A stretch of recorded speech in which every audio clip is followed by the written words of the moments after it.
Hello and welcome to Top Strategies for Program Acceptance for Campus Home Live from the Program Committee with ACUHO-I. I'm Michael Cherry and I'm at George Mason University, and I'm really excited to talk with you a little bit about how you can write the best program proposal and increase your chances at being accepted as a presenter at our Campus Home Live conference. So what are we going to talk about today? We have scoring criteria, standards and competencies that we're going to talk about. We're going to talk about the target audience and program description, and we're going to talk about learning objectives, the outline, we'll talk a lot about that, and tips and tricks to close this out. So what about those scoring criteria?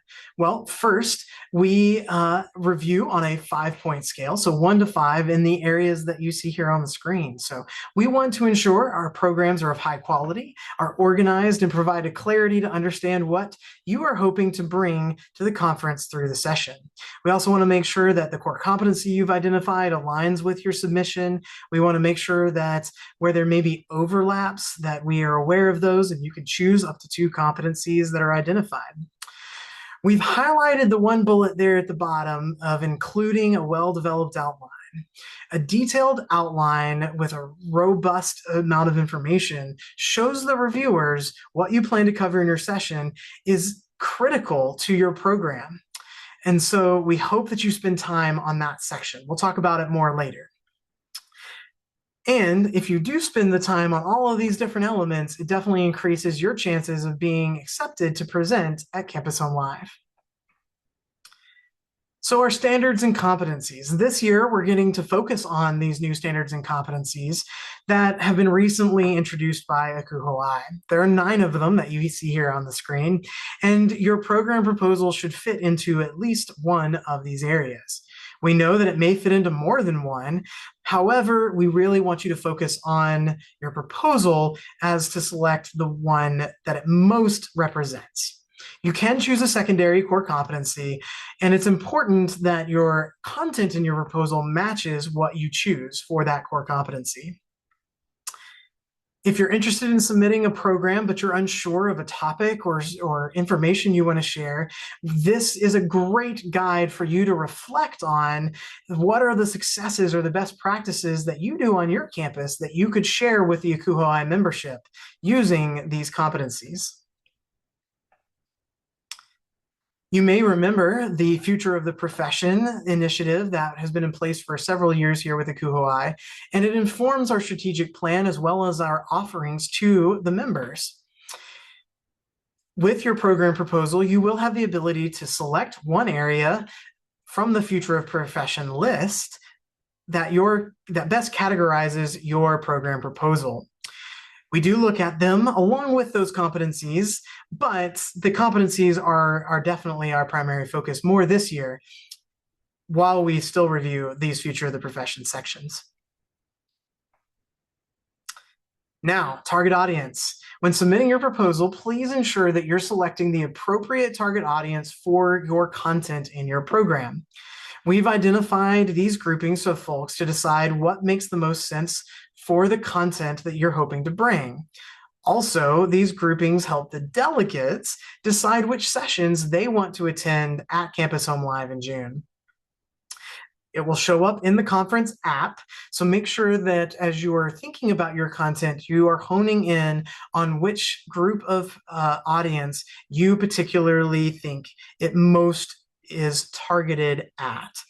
Please keep in mind that you can only select one of these target audiences on your proposal. Even though all professionals from across the audiences may attend, it's important to identify the target audience that you're hoping to reach through your session. So when you're building your presentation, keep it in mind of what you select on your proposal so that it aligns. Whether you're targeting senior leadership with a lot of experience or those new professionals or even our paraprofessionals, keep in mind who your target audience is. Next, we want to talk about the program description. This is another element in the program proposal that's important for both reviewers and the future audience. The program description tells reviewers what to anticipate and will be used to draw attendees to attend your program if it's accepted. Your description will go into the conference app. The example here is detailed, but also clear to show attendees an overview of the topics that will be discussed throughout this session. So ensure that your description is accurate and shares that clear understanding of what delegates should learn when they attend your program session. Next is learning objectives, something we're probably familiar with in housing and residence life. So learning objectives are critical in the review process. It gives the reviewers a strong understanding of what you want participants to leave with from the session. Be sure to take time to critically evaluate and develop your session outcomes. And those learning objectives should be clear and achievable in the time permitted by the program session. Ensure the content that you put into your outline matches these learning objectives. We ask folks to create 3 learning objectives for their program proposal for each one that they submit. Your outline should connect back to these outcomes. And remember that you are the best person to tell us what you want the people to learn from your sessions. Now, here's that outline that we keep referencing. As I've shared earlier, this outline is an essential component of the program proposal process. The purpose of the outline is to share the main content of your presentation. This is where you're going to share the data points or the resources or the research, those best practices that you want to share with the members of ACUHO-I. Each section in your outline should have a timestamp or an approximate duration that you're going to spend on that section of content to help us know how you're going to achieve it across the time allotted. Consider these points when developing your outline. Connect those learning objectives, like we just talked about, to the content areas in your outline. Identify the purpose and your audience, as we've talked about a little bit before. Organize your main ideas so that they have a flow and make sense in achieving those outcomes.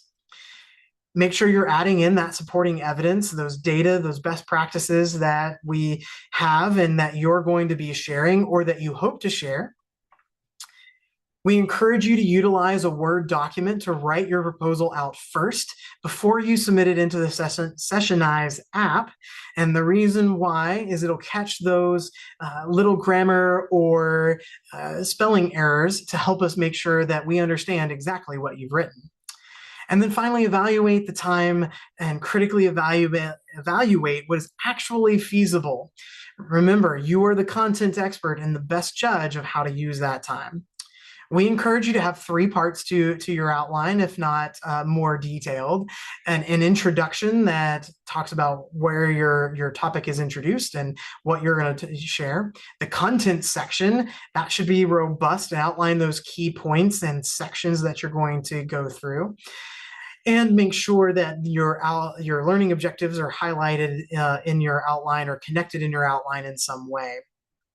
This is also a place to show how you're going to engage your audience as well with your content. Lastly, do you have a conclusion to your outline? So do you have time to share those takeaways or allow attendees to reflect on how they're going to utilize what they've heard and then how they're going to apply it on their home campus? You can also open the floor for discussion during this section of your outline. So consider those 3 main areas: an introduction, your content section, and your conclusion to help make your outline flow clearly for our reviewers. Here's some tips and tricks as we get towards the end here. Attendees want to take what they are learning and bring best practices back to their home campuses. So we want you to ensure that you're making connections to a variety of institution types and experiences through the content that you're presenting. Also, make sure that you're identifying how your successes could translate to those campuses or be adapted. Give those suggestions if you have them to your audience. Lastly, we want to ensure that the application to residence life and housing professionals of the content is clear and transferable as you go through your presentation. We encourage you to back up your information through the data that you're going to share. Make sure you put your citations and references in your program proposal so that we know where you're getting your information from. And that's a great way to also show that you're providing different voices or perspectives into your session. So including those in your outline is important. Identify your engagement strategies. We don't want our sessions to be purely lecture format, but they need to be appropriate for the target audience as well. Think about your program titles, and is it descriptive enough? Does it draw attention in? And does it describe what your topic is? Is it clear to attendees, somebody that's not you, what it is you're going to talk about? Unique program proposals not only draw attendees' attention, but they draw reviewers' attention as well. So there might be something innovative or new on your campus that you could share with our membership. Think about what you do on your campus and what you could bring to this program proposal. Lastly, utilize the Program Assistance Guide on the ACUHO-I website. It's located in the Call for Proposals section. It's got a lot of great tips and can be a great written resource for you as you complete your proposal. Thank you so much for spending time with us.